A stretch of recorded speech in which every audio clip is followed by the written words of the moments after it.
Hello, and welcome to another episode of Wheel of Horror, the podcast where two best friends spin a wheel once a week. It chooses the horror film, and they discuss it. Today we are talking about Fright Night 2011, which was directed by Craig Gillespie. I'm your co-host, Alec. I'm Erik. And I just want to give a heads up, this is going to have to be a short episode today just for everybody, so we're sorry it's not our typical 30 minutes, but we're going to get as much as we can in the time that we can. So yeah, anyways, yeah, this is pretty much... You sound so defeated. It's just reinforced what I thought in 2011. I mean, just even further. You saw this in 2011, right? Yeah. I mean, Fright Night is one of my favorite horror films, so I was like, whatever, I'll give it a shot. It's another remake, right. I know it's not going to be as good, but I'll give it a shot. Hated it in 2011, hated it. Yeah, I didn't see this in 2011. This is my first time watching it. I always just wanted to see it because, like you said, you've made me fall in love with Fright Night. When we first saw that in high school, wasn't a fan. I was like, this movie's kind of boring. I watched it again for this podcast, which is a great episode if anyone wants to listen to that one. I wanted to see this. I was like, I want to see what they do. And there's some things I like, dude, but man, did this miss the mark. I mean, I thought about it, and basically all they had to do was just not call this Fright Night, and it probably would have done better, and people probably would have liked it more. The fact that they call it Fright Night, you associate it with Fright Night, you compare it to Fright Night, it's never going to live up to the expectations. Just call it, I don't know, The Vampire Next Door. Anything, and then literally just have it be a major homage. But they fucked it up. My girlfriend's dating a vampire. And they did that. Or Mom's Dating a Vampire, that Disney movie. Yeah, but it's the premise of this movie is his girlfriend gets taken by a vampire. And it's the boyfriend has to get the girl back. Yeah, it's that, and it's also just a vampire moves in next door, and it's nobody believes you, they think you're crazy, sort of thing. But, the cast is good. I thought the cast was really good, yep. Yeah, the cast is not bad. It's just, they just took everything from the first one, and every aspect of it is worse. I mean, Peter Vincent is the worst character in the world in this movie. Yeah, I was going to say a couple takeaways. It's really raunchy. It's raunchier. It's there's slapping asses and drinking and Peter Vincent's this Chris Angel alcoholic. Mm-hmm. More. I do like the Las Vegas idea though. I really do. That's probably my favorite part of the reinvention of it. Is it's a suburb of Las Vegas, which makes sense because people around there would sleep during the day and work at night. So it's okay, that's a cool take. And also the communities are separate. It's a neighborhood and then surrounded by desert, and then another neighborhood then surrounded by desert. So it's middle of nowhere, towns pretty much. So he can bounce around from town to town, kind of like that. Chris Sarandon, I like that he was in this movie, but it was really, you brought him to a set to do that? It feels like a slap in the face. I hate that scene. I really did. Because it's we're just gonna kill the guy. We're gonna have the new guy kill the guy that you liked. It's all right, fuck this. Yeah, that really does the disservice to Jerry Dandridge, Yeah. I thought Colin Farrell was cool though. I thought he was the sexy next door neighbor, he was wearing the white whatever wife beater you call it, and it's just yeah, it just missed the mark towards the end. I think there was a point where I was I paused it to see how much time was left, and it was at that car chase scene right before Chris Sarandon showed up. When they're leaving the garage, I hit the pause button, and I was there's 45 minutes left of this movie. I know exactly the part you're talking about. And that was right after they killed the original Jerry Dandridge, and I was sitting there, and I was you know what? Just stab Colin Farrell in the back and just end the movie right here. Just do it. Just have him go through the heart and just end the movie. Because I'm done. They could have just ended there, but they're no, we gotta, bring in Peter Vincent. We have to have Amy get possessed. And I was no, just fucking end it. Just end it. Yeah, and there's a lot of things I would do differently. They mentioned prom at the beginning. So you think, oh, maybe they're going to do a prom scene in Vegas with these kids and stuff. They could have went that route. Well, they make it seem like the prom... They make it seem like What's-His-Face is new here. It's nobody goes to prom, and he's oh, yeah. It's he would know that if he grew up in that town, which he did. But it's well, he's popular now, so now he's in on, the popular kids. Yeah, it sounds... I like that component to it, too, where, Brewster's outgrowing his friends, and you kind of get that with Evil in the first Fright Night. Like, Yeah. he's annoying. It's like, dude, come on, man, I got a girlfriend. Like, stop doing stupid shit. Like, Right. They hammer it home though in this one. So yeah, they do build upon little things from the first one that like, okay, I guess this could use a little bit more exposition. But I honestly I liked Evil Ed, like the McLovin, I can't remember his name, it's like Christoph or whatever.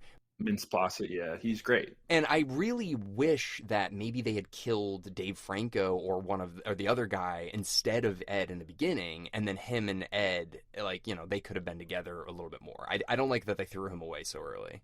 Yeah, and they killed him. And oh man, I had this oh please don't do this moment when you remember his arm gets chopped off. Yeah. And at the end of the movie, they're like making out and stuff in Peter Vincent's like penthouse, which is kind of weird. So dumb. It's dumb. It's like, don't do anything I wouldn't do. And it's like, oh god, like ugh. I don't even remember if he had a British accent. I just did that because He did. Yeah, I don't. Dude, it was like a Jack Sparrow impersonation. It was fucking terrible. He did okay. David Tennant's great, but like it's not him. It's the writing. Yeah, you know, yeah. it was not his fault. He would have been a really good Peter Vincent if they wrote this better. But I was so afraid that the freaking arm was just going to show up when they're making out, and they had like a one last scare thing. I was like, oh, don't do it, because I had that feeling. I don't know about you. Yeah, well, I want to go back to something that kind of leads into this that you mentioned earlier about the raunchiness of the film. Like, I liked the first one because it just felt like a nerdy guy who's dating a girl outside of his league, but it didn't have this like overt sex. There wasn't alcohol. It felt, even though it was rated R, like there is nudity in the first one. Like Jared Andrews hooks up with that prostitute, and so he sees a naked woman in this. So there is nudity in the first one. But dude, there were a couple lines in this that I'm like, this is cringe. Like a lot of F-bombs. Like they drop an F-bomb like 20 minutes in, and then they don't stop swearing the rest of the movie. Well, not even the swears, I don't care about, but it was like, there was like homophobic stuff, there was like really misogynistic stuff, and I was just kind of like sitting there, I'm like, this wasn't even in the 80s version. It's like they made it more offensive in modern times than they did in the 80s. Yeah, and I mean, like the 80s version, yes, there was nudity, but it had more charm to it. Yeah. Where it wasn't raunchy. It had nudity, wasn't raunchy. Mm-hmm. Like the scene where the girl throws a milkshake in his face or something. I forgot what it was. Yeah. Right? And that was hilarious. And Evil has this crazy laugh. They have that scene too where he's just like staying up late at night trying to like catch Jerry in action. He's just binge eating food. I love that scene of him. That's not even in this film. Like there's no like him like having, you don't fall in love with this character. Like he's just like a character who's like, oh, I'm like, I don't know how things are around here. I don't like my friends because they're childish. It's like, I don't like you. Like, you don't feel like someone I would get along with. You feel like someone who's just in it to be with this girl who's clearly nicer than you. And like turning your back on your friends just because they're a little nerdy, that's not cool either. Yeah, he was like opportunistic. I mean, like, people do that in high school. It's real, but if you want to like a character in a movie, especially if you're an original fan like I was like, you're hurting what Charlie is by doing this. Yeah. So, I don't know. I like Anton Yelchin too. He, again, we said this earlier. The actors are all fine. It's the script that's the problem. That's really it. It's like all the ingredients are there to make this really good, but they kind of just messed up the batch, you know? Yeah, it didn't feel like it was made by like a fan. It feels like it was just made by like a director that got hired to do a remake of a popular IP that they thought would be successful, but didn't have the care to make it good. Yeah. I also want to say, I couldn't even look at the screen, dude. Like, one of my favorite lines, we put it in the last podcast. It opens the last podcast where it's like, "Welcome to Fright Night for real." That line, so good and iconic. It was trash in this movie, dude. Yeah. Remember when Colin Farrell said it? I'm like, what the fuck? Yeah, it was at the ending too. Yeah, I don't want him to like mimic, Chris Sarandon, but I'm just kind of like, that. You didn't even feel like you gave a shit. I'll give it credit for not being I've seen horror movies like The Omen, for example, that came out in 2006. Yeah. It's a shot-for-shot remake. It's like, you might as well just watch the original. This did different stuff, at least. Little things. So it was brave enough to do that, but it really needed to tie back to the original more, and it needed to do more of a service to it, where this just felt like we're doing something totally different, raunchy, and we're going to kind of shit on some things more than elevate it. Yeah, man. I don't know. Like, Evil's death in the original was sick. This was cool in some ways, but I liked him being like, what did he say? Like, it's okay, Eddie, or Brewster. Remember, like Yeah, McLovin when he says it kills to him. Yeah. That was kind of cool, but it's just like, well, we're missing a little bit there. I don't know. The CGI is crap. I mean, when Evil Ed gets killed in the original one, like that Amazing. werewolf work, like it looks really, really good. And the ending, dude, of the original one, like the makeup on Amy and the makeup on Jerry look fantastic. This was just CGI in this Yeah. one. Do you think it was a cash grab more than anything? Yeah, dude, that's what they were doing around this time. It was like Nightmare on Elm Street, Friday the 13th, this, like there were the late 2000s, it was literally just like just fucking just cash in, who cares? Yeah, it sucks. But dude, like the ending of this movie is just ridiculous. I mean, you get Peter Vincent and Charlie, they go into like this like shreds of sunlight that like for some reason the vampires can't get into. In Like, the basement too, dude, right? they easily could have just grabbed like Charlie's shoe and pulled him out really quick, because you see earlier when Colin Farrell's putting his finger in the light and it's like lighting his finger on fire a little bit. It's almost like when you put your finger through like a flame in a candle. It's not like burning it, but you're like, okay, I can't do this for too long. That's what it seemed like. So just grab Charlie's leg really quick, whip him out into the thing and kill him. I was like, what is this? What is this? Yeah, it was pretty much just like Peter Vincent tells him a plan. Like, you have to light him on fire and then get close to him. And like, also this thing is like Saint Michael like blessed this. It's like, isn't Saint Michael an archangel or something? Like, how did he bless this? But there's too many cooks going on. I don't know, too much going on in this movie where they could have simplified it more, worked on the character development a little bit more, and I think it would have been a good movie. Yeah, Like Toni Collette, like is like she's good. she's great. Oh, I Yeah. love her, but like her, like I don't know, man. Wasted, just no reason. Wasted character development. Yeah, because like the first one, the mom's not really developed. She's, she like has a crush on Jerry, invites him over. Like there's that whole thing. This one's similar, but she's definitely more involved. It seems like their relationship has more of a dynamic than the original one. But then they're like, oh, she's in a coma and like whatever. Like that's she's And gone. there's no like one-liners like the original when like Evil comes out and he's like, what is it? Your supper is in the micro. What was the line? Yeah, he's just like, your dinner is in the oven. Like That's whatever. like one of the best moments in the movie. And Yeah. that's what this movie's missing, the charm. It tries to do things where it's like, can you not spaz out? And then McLovin just like spazzes out in front of everybody. Mhm. And then all of a sudden we learn that like Franco is a bully who it just was all over the place, man. Right? Like this podcast right now, we're just talking about random shit we didn't like. It's crazy. Well, I'm trying to think of things I did like. I mean, we've already talked about it a little bit. Like, I did like the Vegas aspect. I thought that, I don't know, the little things, like burning down the house.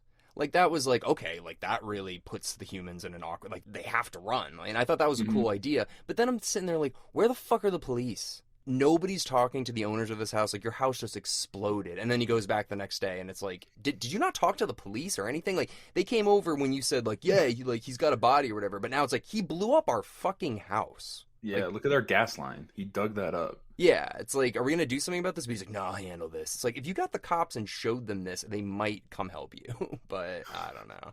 That, because in the first one, the cops come and they're kind of like, I don't believe you, kid. And that happens again in this one, but it's for like a stupid reason. This is like, he blew up my house. He blew up my entire house. So the idea of that is cool, but in theory, you're like, the police would be here. The other neighbors in the neighborhood would be like, what the fuck? Yeah. Another thing, Peter Vincent. I'll just stick with Horrible. this character for a second. Yeah. Yeah, terrible writing. But like Peter Vincent, he's like a Chris Angel on Las Vegas. He has like a residency. Like that idea. I like Chris Angel too. I think he's sick. But doing that angle is kind of cool, like vampire wise. They do that, and I think Chris Angel's show is called Mind Freak. I've never seen it. I've always wanted to see it. But next time I go to Vegas, maybe.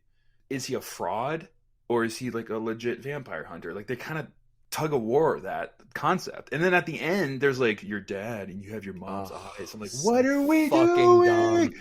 What are we doing? So dumb. Oh, I called that line the second that gun misfired. I was like, he's gonna say something about eBay, and it's you can literally predict what's gonna happen in this movie. Yeah. I knew that eBay line was coming, where he's like, fucking eBay.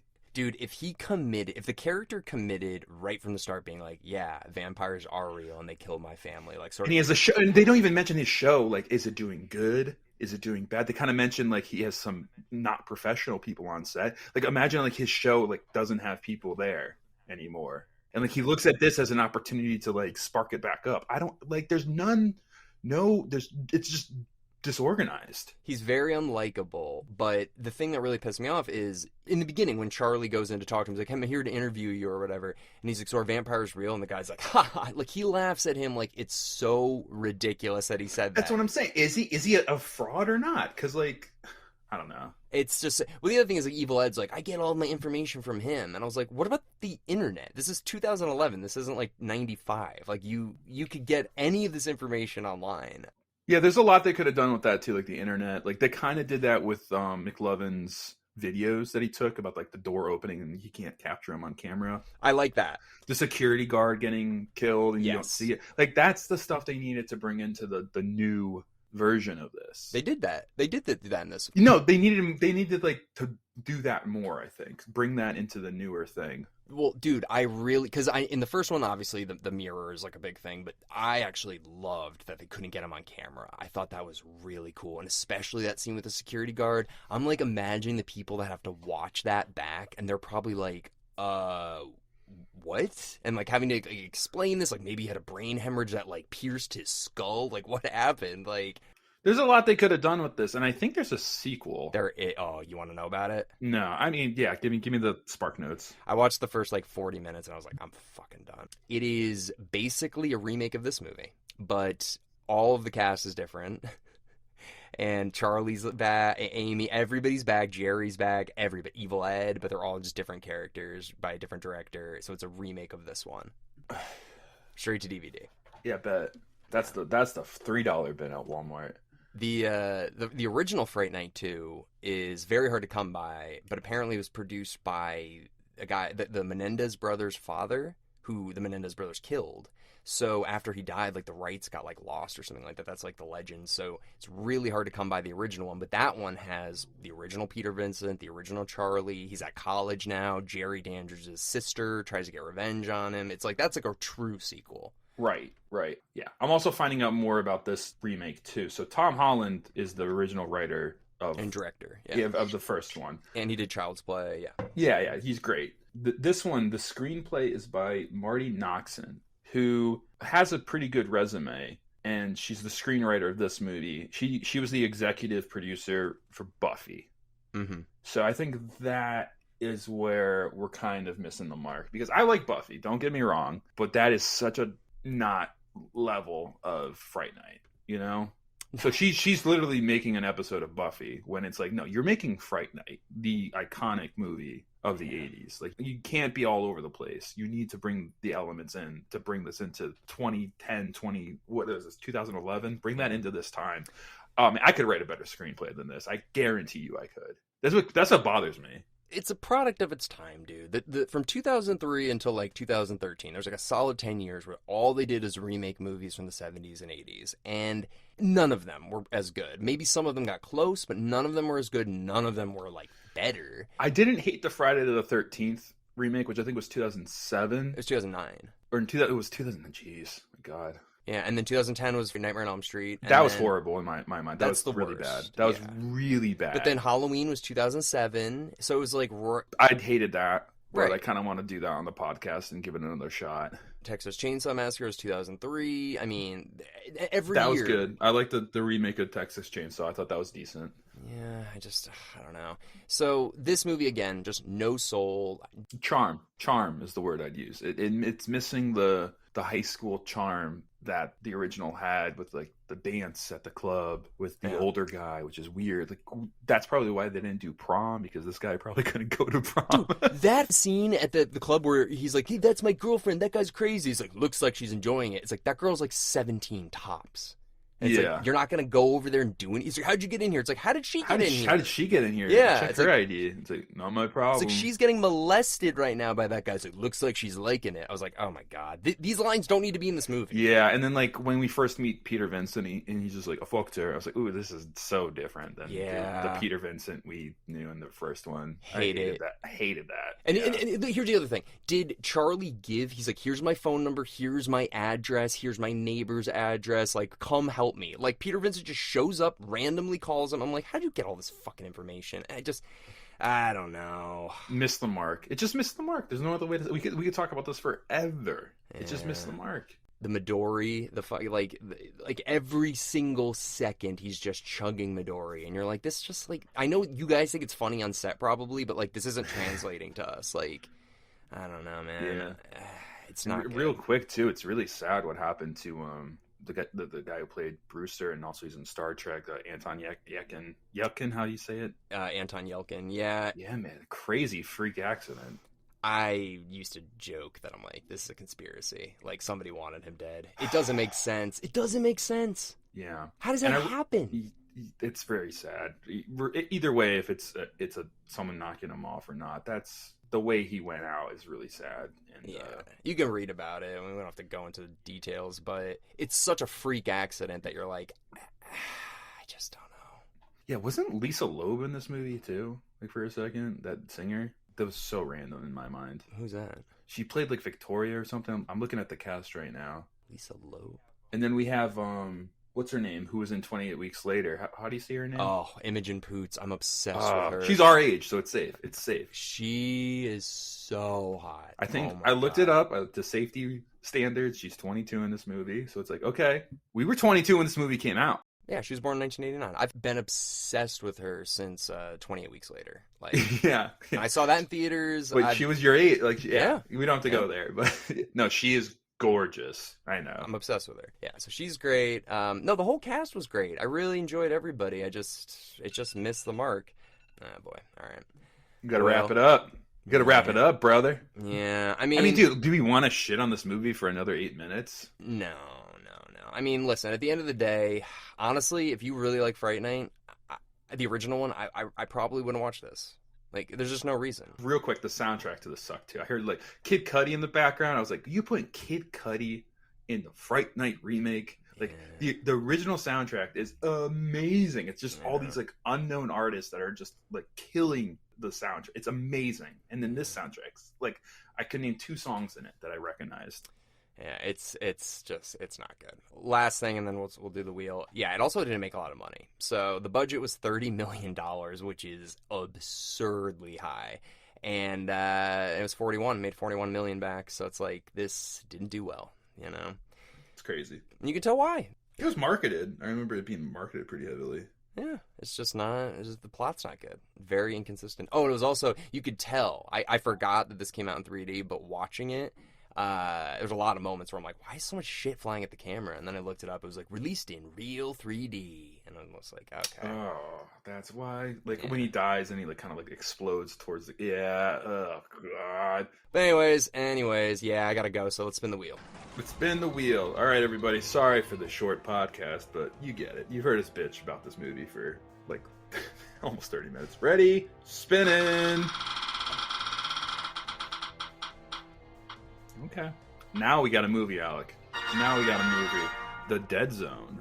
Ah, sweet. So we got Dom Berger coming back for that one. Excellent. That is Stephen King, Christopher Walken. Awesome. All right. Now that's a good one. I'm excited for that one. Yeah. Let's go. All right, everybody. Well, thank you very much for listening in. If you haven't had a chance yet, you can go back last week, and we did The Faculty with Joe Testa, so check that out. And we will see you all next week with... Dead Zone. Dead Zone. Woo!